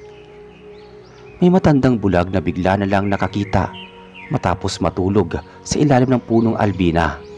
Hindi nila alam kung sino ang may gawa, pero sa puso ng ilang taga roon, alam nilang si Ilira yun. Isang hating gabi, habang abala ko sa paghahakot ng kahoy sa may bandang gilid ng kagubatan, may narinig akong yabag, mabigat, mabagal, para bang may hinihila. "Yani!" Mahinang tawag sa likuran ko. Paglingon ko, naroon si Ilira, maputla, may bitbit na batang babae na tila walang malay. "Ano nangyari?" Tanong ko agad habang lumalapit. "Nakapasok sila. May 3 sa kanila, hindi ko sila kilala. Pero amoy ko ang dugo nila. Hindi sila aswang, hindi rin engkanto," sabi ni Ilira. "Teka, nasan sila?" tanong ko. "Hindi ko sila napatay, pero napalayas ko." Dinala namin ang bata kay Aling Orsina. Pagkabigkas pa lang ng matanda sa kanyang orasyon, napabangon ang bata at naluha. Tila nanumbalik ang alaala, pero hindi niya maikwento kung ano ang nangyari. Tanging isang salita lang ang binikas ng bata habang nanginginig. At ang sabi niya, "Bakunawa." Nagkatinginan kami, Turan, Ilira at Aling Orsina. "Hindi ba yun alamat lang? Yung bakunawa na yan?" tanong ni Turan. "Hindi lahat ng alamat katang-isip. May mga nilalang na matagal ng tulog, pero kapag ginising, mas masahol pa sa mga halimaw ang dala nila," sagot ni Aling Orsina. "Pero bakit ngayon?" tanong ko naman. "Kasi buhay si Ilira. Habang buhay ang tagapagsanib ng liwanag ng dilim, patuloy rin ang paggalaw ng mga persang gustong makialam." Lumipas ang 3 araw, tahimik, pero isang gabi, dumagundong ang lupa. Tumigil ang lahat ng hayop sa paligid. Ang mga aso't pusa ay naguunahan sa pagtago. Ang mga ilaw sa baryo ay bigla na lang nagkapatay-patay. Tinignan ko si Itom, nakatayo siya sa may pintuan ng kubo namin, tila nakikiramdam. "Paparating na sila. Hindi na sila papasok para magnakaw, kundi para kunin si Inay Ilira." Nagtakbuhan ng mga tao sa baryo patungo sa simbahan. Ang simbahan ang tanging lugar na may malaking kandila at sinaunang bato sa paligid. Sabi ng matatanda, iyon daw ang pinakamalakas na depensa laban sa mga hindi tao. Si Ilira nasa gitna ng plaza. Tahimik, hawak ang isang itim at puting pamalo na gawa sa sanga ng albina at ng isang tuyong ugat ng puno ng kung anong halamang ugat. "Yani, kung hindi ko nakayanin, dalhin mo si Itom sa gubat ng diwata. Doon siya ligtas." "Teka, anong ibig mong?" "Hindi ako aalis. Hindi na ako magtatago. Oras na para pumili." Dumating ang nilalang mula sa langit. Lumipad, mahaba ang katawan, parang higanting ahas na may pakpak. Mata niya ay pula at ang buntot ay may mga tinik na parang sibat. "Siya ang bakunawa." "Hindi. Ako ay anino niya. Ako ang bunganga ng kanyang pagkagising." Tumama ang kidlat, umuga ang lupa. Lumabas mula sa ilalim ng simbahan ang 3 aninong nilalang, mga humanoid. Matangkad, walang muka, at ang katawan ay parang usok na itim. "Si Ilira ang gusto nila. Buhay siya pero gustong gawing sisidlan." "Hindi ko hayaang mangyari yan," sabi ni Ilira kay Aling Orsina. Tumakbo siya papunta sa gitna. Sinugod ng 3 nilalang. Sa unang bugso, sinambulat niya ang liwanag mula sa kanyang pamalo at ang isa sa mga nilalang ay napatras. Ngunit ang dalawa mabilis na lumusot sa lupa at sumulpot sa likod niya. Sumugod si Turan, tiniga ang isa gamit ang kanyang itak. Sumigaw ang nilalang at nawala sa hangin. Ako lumapit kay Itom at sinabing huwag siyang lalapit. Pero si Itom, imbis na sumunod ay tumakbo papunta sa punong albina. Bakit siya pupunta ron? Tanong ko. May kailangan siya, sabi ni Ilira. Nang bumalik si Itom, bitbit niya ang isang maliit na sisidlang bato. Lumapit siya kay Ilira. Inay, gamitin mo to. Ito raw ang puso ng albina, sabi ni Itom. Binigay sa akin ng boses ng puno. Tinignan ni Ilira ang bato. Maliit lang, kumikislap ngunit habang hawak niya ito, unti-unting nagliwanag ang paligid. Maya-maya, umungol ang bakunawa na animoy nagalit bigla. Bumagsak ito sa lupa at nayanig ang buong lugar. Nahati ang lupa, may mga bitak sa paligid ng simbahan. Ang mga tao ay nagsigawan, pero si Ilira hindi natinag. Hindi ako nilikha para yumuko sa dilim, at hindi ako nilikha para lang magliwanag. Ako ay tulay, at sa tulay hindi dumadaan ang takot, kundi purong tapang lang, sabi ni Ilira. Tumalon siya papunta sa nilalang. Hawak ang pamalo at ang pusong bato ng albina. Nang magtagpo ang kanilang lakas, lumiwanag ang buong paligid. Ang anino ay nagliyaba, ang langit ay tila nasunog sa liwanag. Nang bumagsak si Ilira sa lupa, hawak pa rin niya ang pamalo. Ang mga nilalang ay naglaho na. Si Itom ay tumakbo sa kanya, yumakap. Si Turan ay lumapit din. Tumulong, tumayo si Ilira. Natapos na ba? Tanong ko habang papalapit. Hindi, pero hindi rin nila nakuha ang gusto nila, sagot ni Ilira habang hinihingal. Ngumiti si Ilira. Hanggat may taong naniniwala, hindi nila ako kailanman mapapasa kanila. Mula sa araw ng huling pag-atake ng mga nilalang mula sa langit, muling nagbalik ang tahimik na kalagayan ng Sibalom. Ngunit sa kabila ng katahimikang iyon, alam naming lahat na nag-iwan ito ng malalim na sugat sa kalikasan at sa puso ng bawat nakasaksi.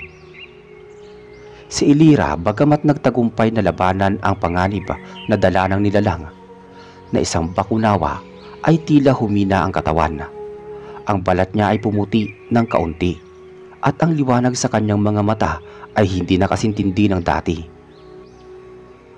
Napansin ko rin na mas madalas siyang mapag-isa sa tabi ng punong albina. Waring nakikipag-usap sa hangin o sa mga nilalang na hindi namin nakikita.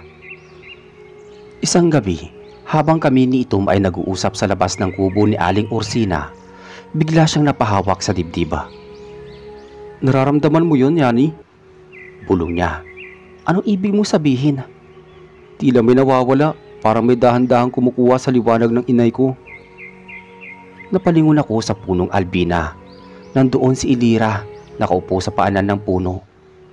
Nakapikit at para bang may dinadalang mabigat. Kinabukasan pinulong ni Ilira si Turan, Aling Ursina, ako at si Itom. May kailangan kayong pagpasyahan, sabi ni Ilira habang hawak ang sanga ng albina. Bakit parang ang lalim ng iniisip mo? Tanong ni Turan. Dahil tapos na ang panahon ko rito. Ang katawan, ang kaluluwa ko ay pinaghahatian na ng dalawang puwersa, liwanag at kadiliman. Alam kong hindi ko ito kayang balansehin habang buhay. Anong gusto mong gawin? Tanong ko naman. Kailangan ko bumalik sa pinagmulan, sa pagitan ng mundo ng tao at engkanto. Doon ko isasara ang ugnayan ko sa dilim. Pero sa pag-alis ko, mawawala na rin ang liwanag na pumuprotekta sa lugar na ito. Tumutol agad si Turan. Hindi ka pwedeng umalis. Mas kailangan ka pa namin dito. Ngunit ngumiti lang si Ilira.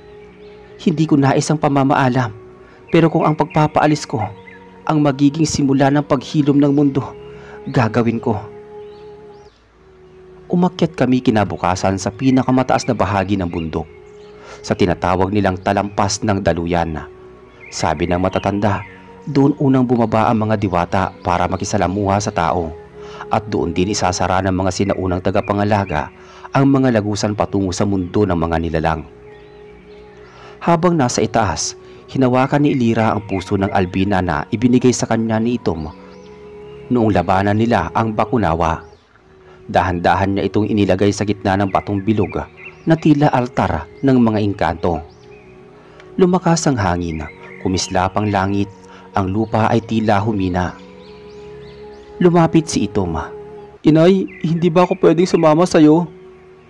Hindi anak, dito ka na. Dito ka ligtas. Ikaw ang alaala ko. Ikaw ang paalala na kahit sa puso ng dilim, kayang sumibol ang liwanag. Lumapit naman si Turana. Elira, salamat. Salamat sa paniniwala sa amin. Sa pagpili sa amin. Kahit kailanman hindi mo kailangan gawin yon. Ngumiti si Elira. Ikaw ang dahilan kung bakit ko piniling labanan ng isang nilalang. Dahil sa'yo, naniwala ako may kabutihang nag-aabang sa isang tulad kong itinuring na sumpa. At sa huling pagkakataon tumingin siya sa akin. Yani, isulat mo ito, hindi para sambahin ako, kundi para malaman ng susunod na henerasyon na minsan may isang nilalang na hindi piniling sumuko sa kanyang madilim na pinagmulan. May isang Elira.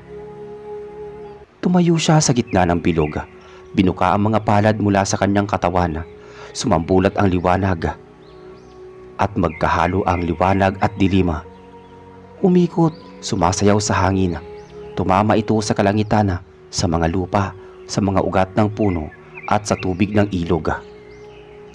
Maya-maya, unti-unti siyang naging liwanag hanggang sa tuluyang maglaho. Tahimik ang lahat pagkatapos noon.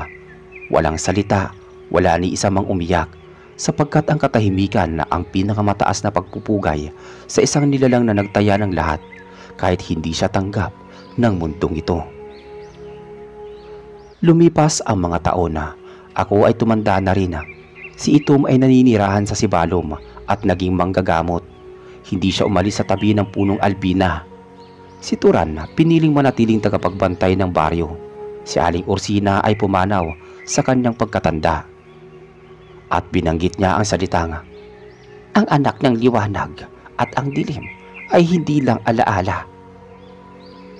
Madalas may batang naglalaro sa tabi ng puno ng Albina. May mga nagsasabing may boses silang naririnig kapag naglalakad sa gubat. Isang tinig na malumanay, puno ng pag-asa. At sa tuwing bumubuhos ang ulan, habang may bahaghari, tumayo si Itom sa gitna ng plaza, nakatingin sa langit. Sabi niya minsan, ang inay ko, hindi kailanman nawala. Nandito lang siya, sa hangin, sa tubig, sa ilaw ng araw, at sa puso namin naniwala sa kanya.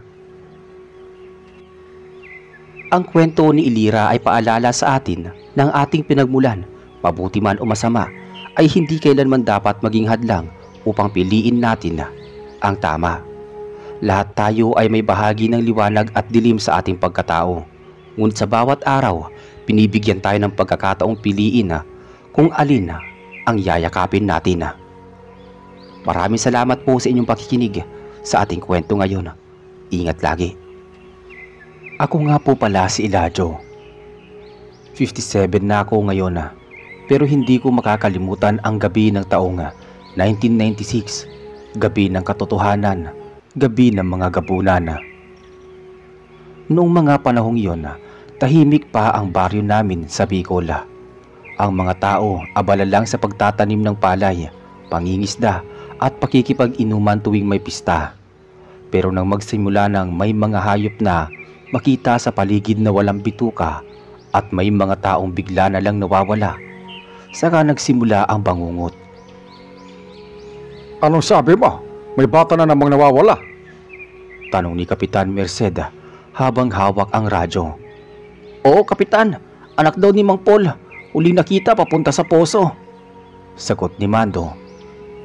Kaibigan ko, mula noon ay naging tanod na siya dahil sa dami ng kaso ng pagkawala.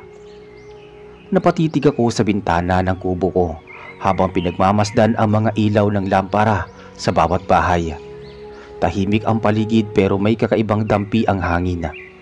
Parang may humihinga sa dilima. Hindi ito gawa ng tao, Mando.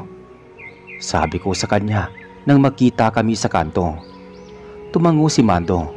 Oo, alam ko, Eladio. Ramdam ko rin na baka yan na ang gabunan na sinasabi ng mga matatanda. Humigpit ang hawak ko sa kwintas na iniwan ng nanay ko bago siya nawala. Isang maliit na bilog na bato, may ukit ng araw at buwan na ayon sa kanya'y galing sa isang matandang engkanto. Ito raw ang pumipigil sa dugong dumadaloy sa akin. Oo, isa akong gabunan pero hindi ako tulad nila. Sa gabi naririnig ko ang mga bulong. Nararamdaman ko kung nasaan sila at noong gabing yun hindi ako nagkamali. May darating ngayong gabi, sabi ko kay Lira, isang albularyang dalaga na may kakaibang kakayahan. Sigurado ka ba? Tanong niya habang nilalagay ang langis sa isang puting tela. Ramdam ng balat ko, hindi to basta halimaw lang. Lahi ko to. Sagot ko habang ipinikit ang mga mata. Nagkita kami ni Mando at Lira sa sapa ng Barangay Lourdes, bandang alas 8 ng gabi. Doon huling nakita ang batang nawawala. Nagtago kami sa madilim na bahagi ng kakahuyan. Hawak ni Mando ang baril niya, habang si Lira ay naglalagay ng asin at langis sa paligid. Tahimik kami pero ang puso ko bumibilis. Ramdam ko siya. Isa sa kanila. May narinig kaming tunog, parang may hinihigop ng hangin mula sa damuhan. At maya-maya lumitaw ang isang nilalang. Mukha siyang tao, payat, mabagal ang lakad pero pulang-pula ang mga mata. At ang balat niya'y parang tuyong dahon. Habang lumalapit siya sa gitna ng sapa, nakita kong may nakalawit na itim na itlog sa kamay niya. Gabunan, bulong ni Lira habang nag-aantada. Tumayo ako mula sa pinagtataguan.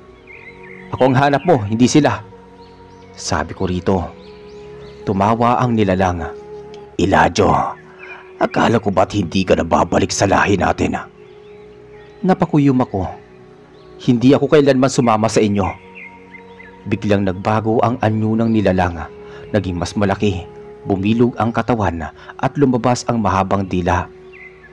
Sumugod siya sa akin pero bago pa siya makalapit, binunot ko ang kutsilyong may ukit ng araw at buwan, ang pamana ng aking ina. Isang malakas na sigaw ang narinig sa buong kakahuyan nang tamaan ko siya sa dibdiba. Umusok ang katawan niya, nanginig, at bago siya tuluyang mamatay, may nasambit pa siya. Hindi ka makakatakas, Eladio. Darating si Mang Kalisto. Nang marinig ko ang pangalan na yun nanlamig ako dahil yun ang tiyuhin ko. Kinabukasan, nagpunta ako sa lumang bahay ni Tata Isko, ang matandang manggagamot. Doon ako nagtungo para tanungin ang tungkol sa itim na itlog na nakita namin sa sapa. Pag ang itlog na iyan ay naipasok sa katawan ng tao, unti-unti siyang magiging isa sa kanila. Kailangan natin pigilan si Kalisto bago siya makakuha pa ng mas maraming katawan. Nasaan siya? Sa ilalim ng simbahan ng dating kampo ng militar sa Sitio Libtong. Ginawa nilang pugad ang lumang bunker doon. Hindi ako nag-aksaya ng oras. Kasama si Mando at Lira, naghanda kami ng armas. Sibat na may asoge, kutsilyo na may dasala, asin, bawang at langis.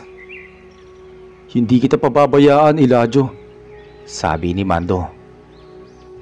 Pareho tayong hindi papayag na madumihan pa ang baryong to, sagot ko naman. Bandang alas 10 ng gabi, nagtungo kami sa Sitio Libtong. Madilim at malalim ang lugar. Bawat hakbang sa lupa parang may sumusunod. Pagpasok namin sa bunganga ng lumang bunker, amoy mo agad ang luma, bulok at amoy ng dugo. Nakaabang na sila, 4, lahat may dalang itim na itlog. Si Eladio, sabi nila. Ang hindi tumapo sa sumpa, sagot ng isa pa. Hindi ako kasama sa inyo, sabi ko naman. Nagkagulo, mabilis ang mga gabunan pero mas mabilis ako. Habang sinasaksak ni Mando ang isa sa dibdib gamit ang sibat na may asoge, Si Lira naman ay nagwawasiwas ng langis na may apoy. Sinunog ang sahiga kung saan naglalakad ang mga nilalang hanggang sa lumitaw siya, si Mang Kalisto. Tsuhin ko, puti na ang buhok pero matindi pa rin ang mga mata. Nakasabit sa leeg niya ang isang kwintas na kapareho ng sakin pero pula ang bato. Halika, Elijyo, tanggapin mo ang lahi natin. Tayo ang tunay na takapaghukom ng gabi. Bulong niya. Hindi, mas pipiliin kong mamatay bilang tao kaysa mabuhay bilang halimaw. Lumaban kami. Isa-isa niyang sinuntok ang mga padera, giniba ang paligid. Nawala sa ulirat si Lira at duguan si Mando. Ako na lang ang natira. Hawak ko ang kutsilyo. Sa huling lakas ko, sinaksak ko iyon sa puso ni Mang Kalisto. Sumigaw siya. Tumigil ang mundo at pagkatapos nun lahat ay natahimik. Simula ng gabing yun wala nang nawalang tao sa baryo namin pero hindi ibig sabihin wala na sila. Hindi ako bayani, isa kong gabunan, pero pinili kong maging bantay, hindi banta. Pagkabagsak ni Mang Kalisto sa lupa, ilang segundo lang ay para lang akong nawalan ng pandinig. Tahimik para bang huminto ang oras sa paligid ko. Ang katawan niya ay unti-unting naging abo, habang hawak ko pa rin ang kutsilyong may marka ng araw at buwan. Napaupo ako sa gilid ng dingding ng bangkera. Hinihingal ako noon. Nanginig ang kamay ko sa pagod at dugo. Lumingon ako sa kaliwa, nandoon si Mando, may tama sa braso at may pasa sa muka. Elijyo, nagawa mo ba? Mahina niyang tanong habang pilit na bumabangon. Hindi kaagad ako nakasagot.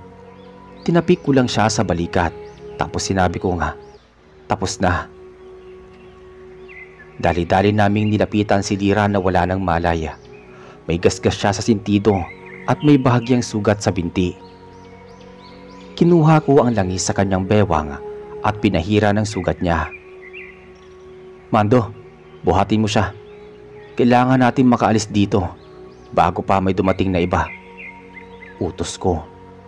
Walang imik na tumango si Mando at agad na binuhat si Lira. Habang papalabas kami ng bangkera, napansin ko ang isang ukit sa padera na hindi ko nakita kanina.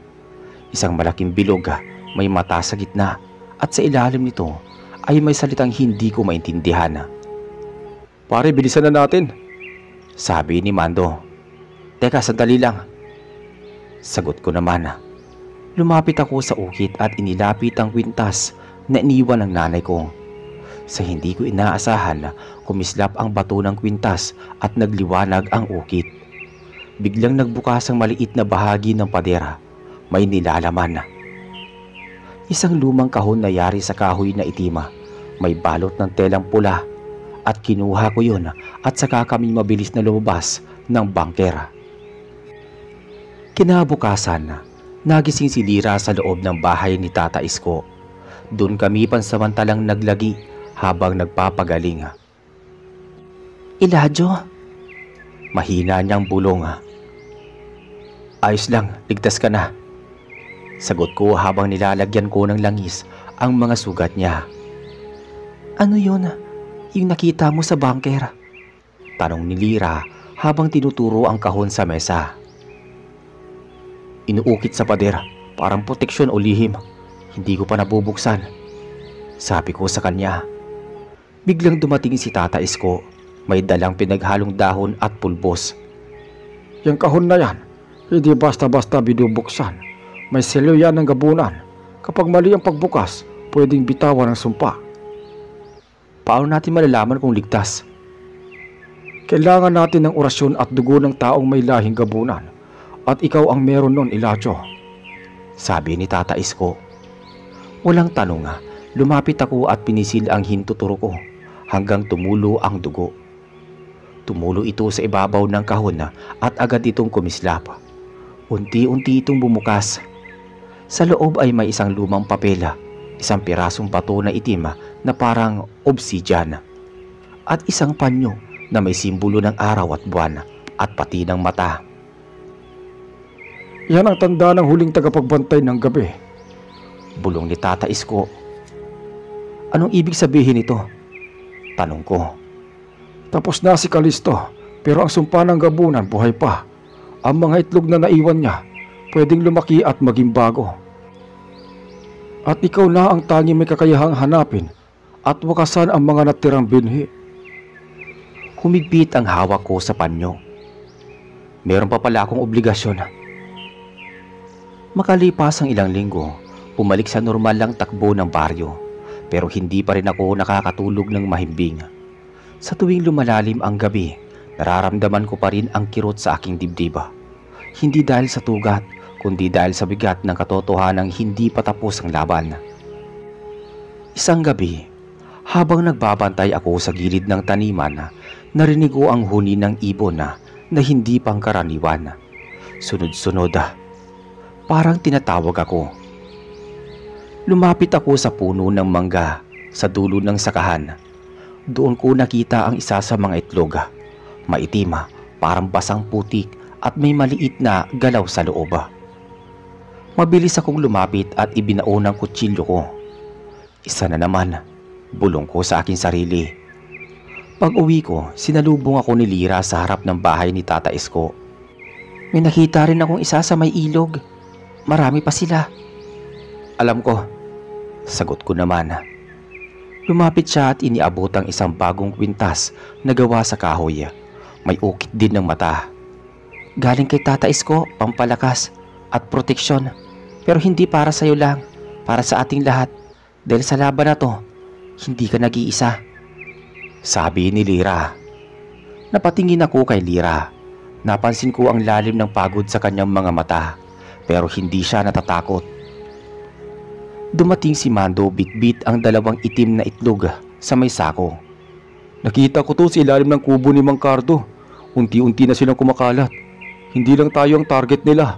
Lahat ng baryo sa paligid posibleng may itlog na rin. Nilingon ko sila. Hindi na to laban ng isang gabunan na kumukontra sa lahi niya. Laban na to ng mga taong ayaw ng kasamaan sa mundo. Sabi ko rito. Mula noon bumuo kami ng isang lihim na pangkat sa loob ng baryo. Kami lang tatlo. Ako, si Mando at si Lira. Hindi alam ng mga taga-baryo ang totoo. Ang alam lang nila na tapos na ang lagim. Pero ang totoo, patuloy pa rin na ang lagim. At sa bawat dilim na sumasakop sa paligid, may mga nilalang pa ring lumalapit. Hindi na kami naghihintay pa ng biktima. Kami na ang lumalapit sa panganib. Saka ko lang lubos na naiintindihan ang sinabing huling habili ng nanay ko bago siya nawala. Lumipas ang ilang buwan. Akala ng lahat ay bumalik na sa normal ang lahat. Pero sa likod ng masayang pagtitipon sa palengke at sayawan sa barangay plaza, alam naming may mga bagay pa rin gumagalaw sa dilima. Minsan may mga baboy na biglang nagkakanda sugat-sugat sa loob ng kulungan. Minsan naman may mga manok na parang piniga ang leeg at nawala ng dugo. Sinisisi ng mga matatanda ang ligaw na hayop o masamang hangin. Pero kami ni Mando at Lira, alam namin hindi basta hayop ang may gawa nun. Isang gabi habang nakabantay ako sa may ilog, nakita kong may anino sa itaas ng puno ng balite. Tahimik akong lumapit, hawak ang kutsilyo at dalang langis.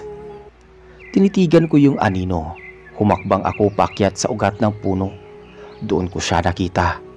Isang bata, siguro mga 9 o 10 taong gulang. Nakaupo, nakatitig lang sa akin. Walang imig, pero kakaiba ang itsura niya. Maputla ito, nangingitim ang labi at ang mga matay parang pinapalitan ng butas. Lumapit ako. Anong pangalan mo? Hindi siya sumagot. Tumayo lang siya at tumalikod. Bigla siyang tumalon pababa mula sa taas ng puno. Bumagsak siya sa damuhan pero hindi nasaktan. Tumakbo siya papunta sa kagubatan. Sumunod ako sa kanya. Duman ako sa likod ng mga talahiban sa may palayan hanggang sa makarating ako sa dating bahay ni Mang Kalisto, ang luma nilang ancestral house sa gilid ng bundok. Matagal na itong abandonado pero ngayon may ilaw sa labas. At pati na rin sa loob. Dahan-dahan akong lumapit. Mula sa bintana, nakita ko ang batang lalaki. Nakaupo siya sa may sahiga at sa harap niya may itim na itlog. Mas malaki sa mga dati naming nakita. Habang tinititigan niya iyon, parang may sinasambit siya na di ko maintindihan. Nagulat ako nang biglang sumulpot sa likod niya ang isang matandang babae. Kulubot ang balat, nangingitim ang mga kuko at ang buhok ay puting-puti pero tila laging basa. Humawak ito sa balikat ng bata at bumulong. "Lahi ni Kalisto, lahi mo makapangyarihan," bulong ng matanda. Hindi na ako nagpatumpik-tumpik. Hinila ko ang bote ng langis, binasag sa pader ng bintana at inihagis papasok ang apoy at sumabog ito at nagliyab sa loob. Nagsisigaw ang bata at ang matanda, ngunit sa halip na tumakbo palabas, nagtago sila sa likod ng altar sa loob ng bahay. Binuksan ko ang pinto gamit ang sipa. Pumasok ako, sinundan ng usok. Walang ingay doon. Wala na ang bata, wala na rin ang matanda. Kinabukasan tinawag ko si Mando. "Nakapasok na sila sa bahay ni Mang Kalisto. Posibleng hindi lang itlog ang inaalagaan nila. Posibleng may kinukondisyon silang bagong katawan," sabi ko habang nakaupo kami sa bangko sa ilalim ng punong mangga. Pwedeng yung bata o baka yung tagapagmana ng lahi nila," sagot ni Mando. "Hindi ko alam, pero may bago sa aura nila. Hindi ito tulad ng mga nakalaban natin dati. Mas malakas, mas organisado." Dumating si Lira. May dalang bagong tala mula kay Tata Isko. May lumang orasyon na nagsasabing kapag naipon ang 7 sa itim na itlog, magbubukas ang pintuan sa dilim ng ikalawang lahi. At kung sino man ang unang nilalang na tumatanggap nito, siya ang magiging bagong pinuno ng mga gabunan. 7 itlog? Napatayo si Mando. "Ilan na nakuha natin?" 5 pa lang." "Ibig sabihin may 2 pa," dagdag ni Lira. "Teka, yung nakita ko kagabi mas malaki. Baka yun ang pang-6." Hindi na kami nag-aksaya ng oras. Muling bumuo ng plano. Kailangan naming hanapin ang huling 2 itlog bago pa ito magpasama-sama ng mga nilalang ng dilima. 2 gabi pagkatapos noon, tumanggap kami ng balita na may bagong bangkay na natagpuan sa barangay Malasugi, mga 5 kilometro mula sa amin. Lalaki yun, 40 taong gulang. Wala nang laman loob ng tiyan. Itim ang balat sa may bandang dibdiba. Pumunta kami roon. "Bakit parang may marka ng gabunan pero kakaiba to?" bulong ni Lira habang sinusuri ang katawan. "Tignan mo to." Sabay turo ni Mando sa lupa. May 3 itim na alupihan na naglalakad pabalik sa gubat. Hinabol namin yun. Pagdating sa gitna ng dubat, may nakita kami bagong hukay. Binuksan ni Mando gamit ang pala. May sako sa loob at sa loob ng sako nandoon ang pang-6 na itlog. Nang ilabas namin ito, biglang lumitaw mula sa puno ang batang lalaki. Nakasuot siya ng puting kamiseta pero ang mga mata niya pulang-pula. Nakasunod sa kanya ang matandang babae na nakita ko sa bahay ni Mang Kalisto. "Huwag niyong kukunin yan. Para sa amin yan," banta ng matandang babae. Hindi ko hayaang mabuo ang lahi niyo," sagot ko naman. "Pero isa ka sa amin," sabat ng bata. "Hindi ko pinili yan." Sabay-sabay silang lumundag mula sa mga puno. Si Mando binaril kaagad ang matanda. Isang tama sa dibdiba. Napasigaw ito at biglang naging usok. Si Lira naman ay inihagis ang langis papunta sa bata. Tumama ito sa paa niya at napahiyaw siya. Sinamantala ko ang pagkakataon. Binunot ko ang kutsilyo at itinaga ito sa itlog. Sumabog ito. May sumirit na itim na likido pero hindi na nabuo. Sa gabi ring iyon bumalik kami sa bahay ni Tata Isko. Nakuha na nila ang mga bata. Isa-isa nilang kinukumbinsi. Yung matandang babae, hindi ko pa alam kung sino siya, pero malamang konektado din siya kay Kalisto. Sabi ni Lira habang pinupunasan ang sugat sa kanyang braso. Isang itlog na lang. At alam nating hindi nila tayo tatantanan. Lumapit si Tata Isko. May paraan para makita kung nasaan ang huling itlog. Pero hindi kayo pwedeng tatlo lang. Ano ang kailangan, Tata? Kailangan ng dugo ng gabunan, dasal ng albularyo at proteksyon ng tapang. Kailangan niyong sumanib sa isang sinaunang ritual. Naghanda kami kinabukasan. Bandang 12:00 ng hating gabi, nagsinti kami ng apoy sa gitna ng punso sa tabing bukid at inilagay ni Lira ang anting-anting ng kanyang lola, habang ako naman ay pumatak ng dugo sa ibabaw ng bato. Nang magsimula na ang dasal ni Tata Isko, biglang lumiwanag ang paligid. Tumigil ang hangin. Lumitaw sa gitna ng apoy ang isang anyo ng babae. Walang iba kundi ang ina ko. Elijah, tapusin mo na ang sumpa. Nanay! Nasa ilalim ng lumang balon sa Baryo Luntian ang huling itlog. Pag nakuha nila yon, tapos na ang lahat. At biglang naglaho ang anyo niya. Magtatanghali na nang makarating kami sa Baryo Luntian. Sa gitna ng sira-sirang iskinita, naroon ang lumang balon. Pinagtutubuan na ng damo at may luma ng mga bubonga. Pagbungad pa lang namin, may naramdaman na akong init sa balat. Ibang klase, parang may humihila sa akin pababa. Tinignan ko si Mando at Lira. Tumango sila. Sabay-sabay kaming lumapit sa balona. At doon sa ilalim, nandoon ang mga huling itlog. Nakatayo kami sa bungad ng lumang balon sa may Baryo Luntian. Ang paligid balot ng katahimikan, maliban sa mahihinang kaluskos ng damo sa ihip ng hangin. Hindi ko alam kung kababayong nararamdaman ko o yung bigat ng presensyang tila umiikot sa paligid ng balon. Ang balat ko nanginginig na para bang kinikiliti nang hindi mo mapaliwanag. Sigurado ka bang dito yun? Tanong ni Mando habang sinisilip ang loob. Oo, ito yung pinakita ni nanay Nasa ilalim niya ng huling itlog. Tignan mo to, sabi ni Lira. May marakang pagsusumpa. Baka may nagbabantay dyan sa loob. Dagdag pa niya. Sumilip ako. Mababa ang tubig, halos wala na. Pero sa pinakailalim may bahagyang liwanag. Hindi normal na liwanag kundi yung kulay berde at parang gumagalaw. Bumaba kami gamit ang lubid na dala ni Mando. Isa-isa kaming dumulas pababa. Pagbaba ko sa pinakailalim, ramdam ko kaagad ang basang putik.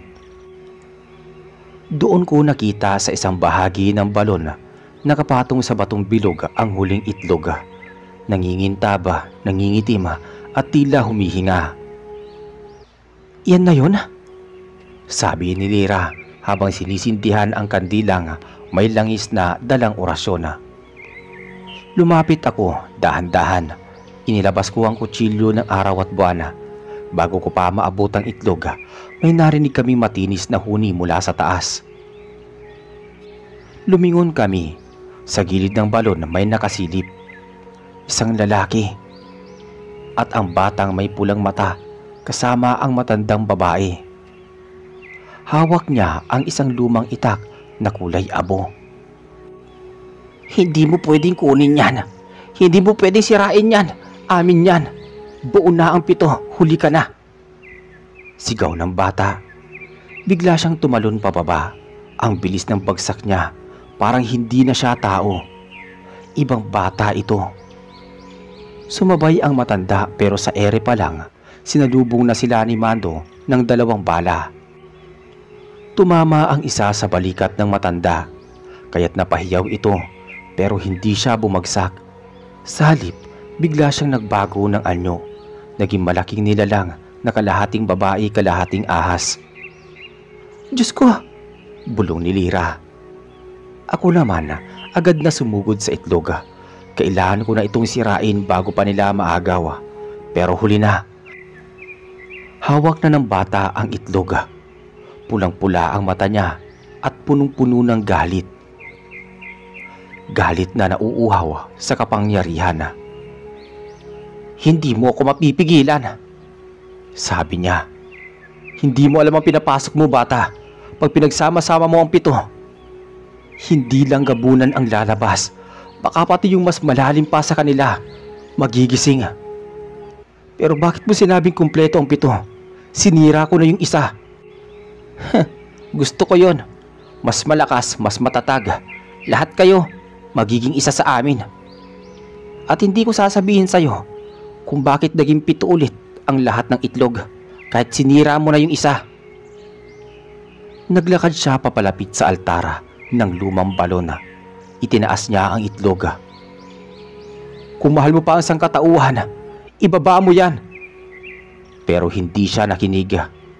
Nilapitan ko siya at sinubukang sunggaban, pero bago pa siya maabot, sinugod ako ng matandang babae. Sa lakas ng tama, tumilapon ako sa pader ng balon. Napaluhod ako sa sobrang sakit. "Elijah!" Sigaw ni Mando habang inaasinta ang babae. Isang tama sa leeg. Umuga ang katawan ng matanda, pero bago pa siya mabagsak, lumabas mula sa tiyan niya ang parang itim na usok. Tumungo ito sa itlog na hawak ng bata at pinasok ito. Kumislap ang itlog, napunit ang paligid ng balon. Umugong ang hangin. "Ayoko nang palakihin pa to," sigaw ni Lira. Hinagis niya ang bote ng langis sa harap ng bata, sabay bitaw ng apoy. Sumabog ito pero nakatayo pa rin siya, parang hindi nasusunog. Tumayo ako. Dugo ang tumulo sa labi ko, pero hindi ko alintana. Pinilit kong lapitan ang bata. "Bata ka pa, hindi ka pa huli," sabi ko sa kanya. "Hindi mo ako mapipigilan," sigaw niya.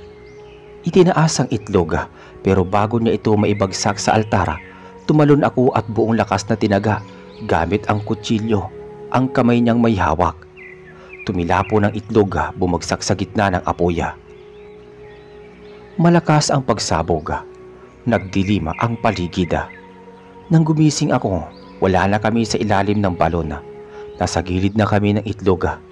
Nakahandusay. Si Mando, pilit akong ginigising.